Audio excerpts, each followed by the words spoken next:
and today I'm going to read to you from Alice's Adventures in Wonderland by Lewis Carroll. This story is in the public domain. "Curiouser and curiouser," cried Alice. "Now I'm opening up like the largest telescope there ever was. Goodbye, feet. Oh, my poor little feet. I wonder who will put stockings on you. I'm sure I shan't be able to. I shall be a great deal too far off to trouble myself about you. You must manage the best way you can." "But I must be kind to them," thought Alice. "Or perhaps they won't walk the way I want to go. Let me see. I'll give them a new pair of boots every Christmas." And she went on planning to herself how she would manage it. They must go by the carrier, she thought. And how funny it will seem, sending presents to one's own feet. And how odd the directions will look. Oh dear, what nonsense I'm talking. Just at this moment, her head stuck against the roof of the hall. In fact, she was rather more than 9 feet high. And she at once took up the little golden key and hurried off to the garden door. Poor Alice! It was as much as she could do, lying down on one side, to look through into the garden with one eye. But to get through was more hopeless than ever. She sat down and began to cry again. "You ought to be ashamed of yourself, Alice," said Alice.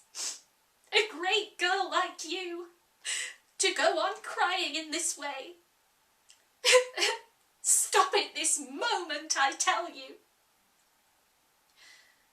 But she went on all the same, shedding gallons of tears until there was a large pool around her, about 4 inches deep and reaching halfway down the hall. After a time, she heard a little pattering of feet in the distance, and she hastily dried her eyes to see what was coming. It was the White Rabbit, returning splendidly dressed, with a pair of white kid gloves in one hand and a large fan in the other. He came trotting along in a great hurry, muttering to himself as he came. "Oh, the Duchess, the Duchess!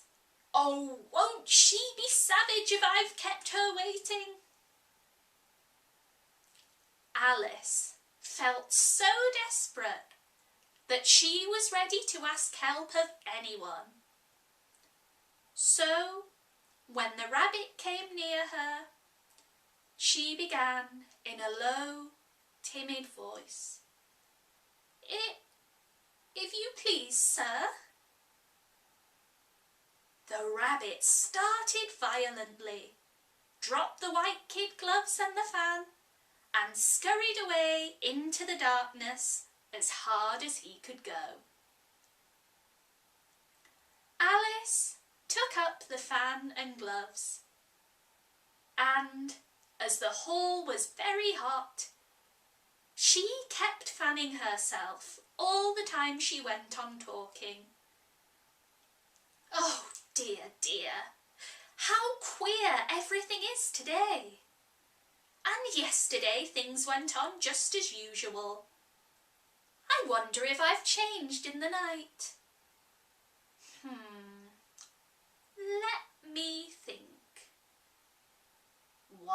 the same when I got up this morning? I almost think I can remember feeling a little different. But if I'm not the same, the next question is, who in the world am I? And that's the great puzzle. And she began thinking of all the children she knew that were of the same age as herself, to see if she could have changed into any of them. I'm sure I'm not Ada, Alice said, for her hair goes in such long ringlets, and mine doesn't go in ringlets at all. And I'm sure I can't be Mabel, for she knows all sorts of things. And oh, I know so very little. Besides, she's she, and I'm I. Oh dear, how puzzling it all is. I'll try and see if I know all the things I used to know. Let me see. 4 times 5 is 12, and 4 times 6 is 14, and 4 times 7... Oh dear, I shall never get to 20 at this rate. However, the multiplication table doesn't signify. Let's try geography. London is the capital of Paris, and Paris is the capital of Rome, and Rome... Oh no, that's all wrong, I'm certain. I must have changed for Mabel. I'll try and say, how doth the little? And she crossed her hands on her lap, as if she were saying lessons, and began to repeat it. But her voice sounded hoarse and strange, and the words did not come as they used to. How doth the little crocodile improve his shining tail, and pour the waters of the Nile on every golden scale? How cheerfully he seems to grin, how neatly spread his claws, and welcomes little fishes in with gently smiling jaws. I'm sure those are not the right words, said poor Alice, and her eyes filled with tears again as she went on. I must be Mabel after all, and I shall have to go and live in that poky little house, and have next to no toys to play with, and oh, ever so many lessons to learn. Nope, I've made up my mind about it. If I'm Mabel, I'll stay down here.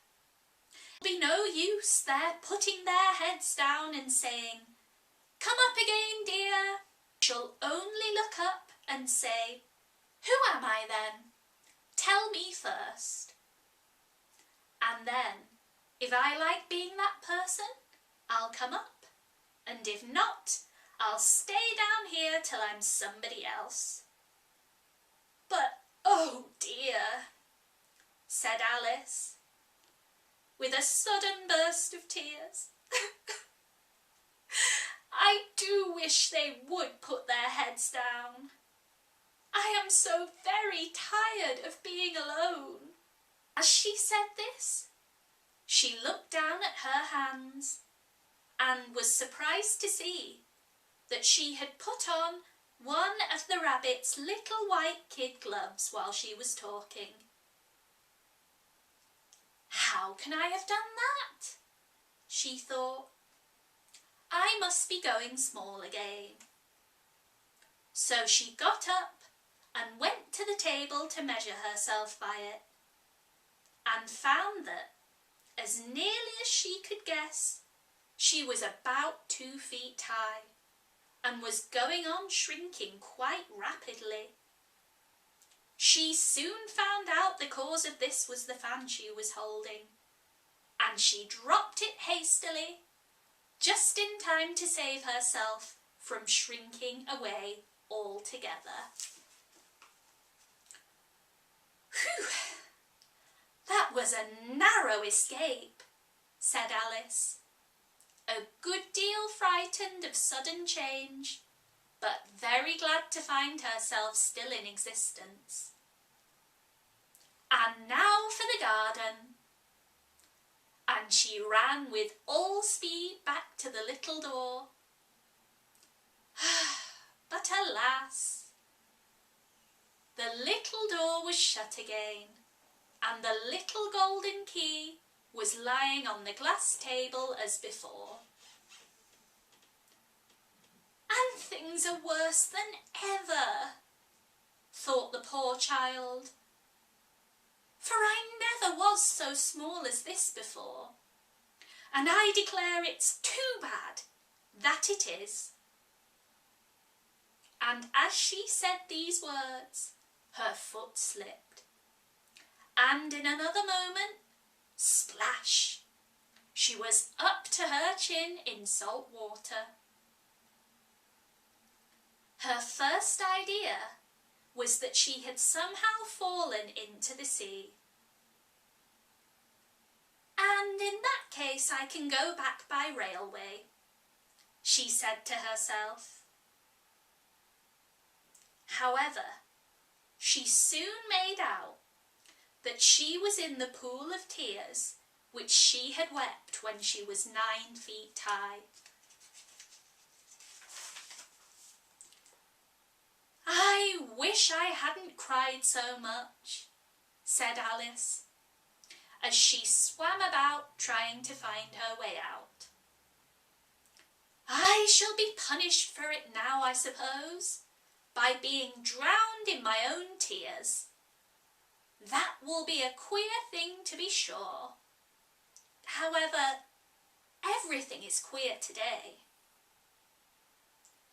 Just then, she heard something splashing about in the pool a little way off, and she swam near to make out what it was. At first she thought it must be a walrus or a hippopotamus, but then she remembered how small she was now, and she soon made out that it was only a mouse that had slipped in like herself. Would it be of any use now, thought Alice, to speak to the mouse? Everything is so out of the way down here that I should think it very likely it can talk, and at any rate there's no harm in trying. So she began.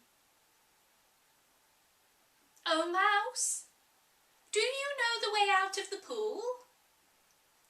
I am very tired of swimming here. Mouse? The mouse looked at her rather inquisitively and seemed to wink at her with one of its little eyes, but said nothing. Perhaps it doesn't understand English, thought Alice.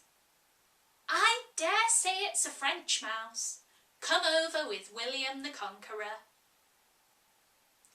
So she began again. Westmanchat, which was the first sentence in her French lesson book. The mouse gave a sudden leap out of the water and seemed to quiver all over with fright. Oh, I beg your pardon, said Alice hastily, afraid that she had hurt the poor animal's feelings. I quite forgot you don't like cats. Not like cats? Cried the mouse in a shrill, passionate voice. Would you like cats if you were we?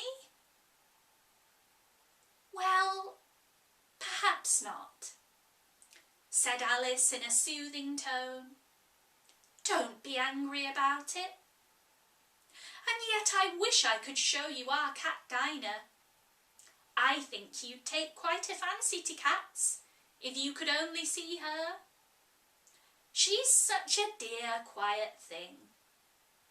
Alice went on, half to herself, as she swam lazily about in the pool. And she sits purring so nicely by the fire, licking her paws and washing her face. And she is such a nice thing to nurse, and she's a capital one for catching Oh, I beg your pardon, cried Alice. For this time the mouse was bristling all over, and she felt certain that it must be really offended. We won't talk about her any more if you'd rather not. We indeed, cried the mouse, who was trembling down to the end of its tail. As if I would talk on such a subject. Our family has always hated cats. Nasty, low, vulgar things. Don't let me hear that name again. I won't indeed, said Alice, in a great hurry to change the subject of the conversation. Are you fond of dogs? The mouse did not answer, so Alice went on eagerly. There is such a nice little dog near our house. I should like to show you. A little bright-eyed terrier, you know, with oh, such long curly brown hair. And it'll fetch things when you throw them, and it'll sit up and beg for its dinner, and all sorts of things. I can't remember half of them.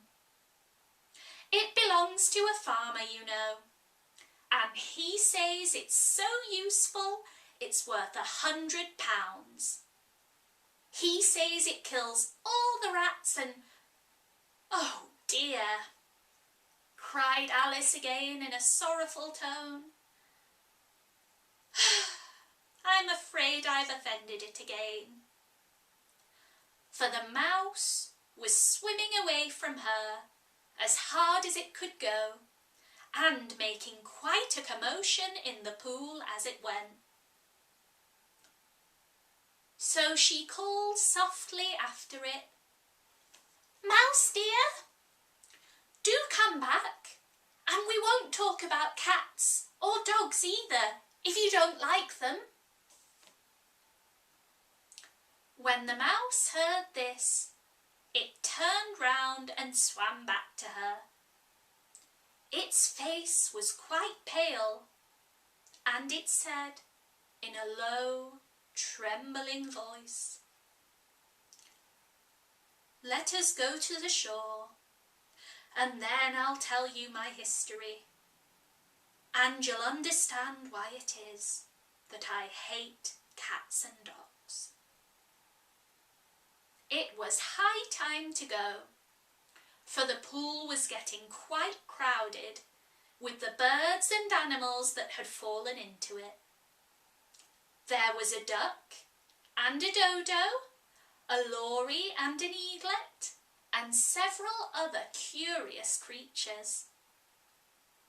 Alice led the way, and the whole party swam to shore.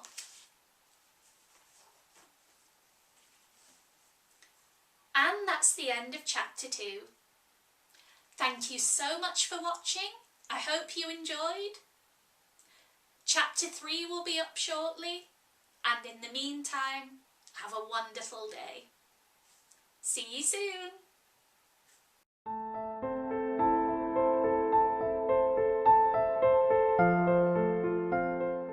It'll be no use their putting their heads up and down and saying, oh,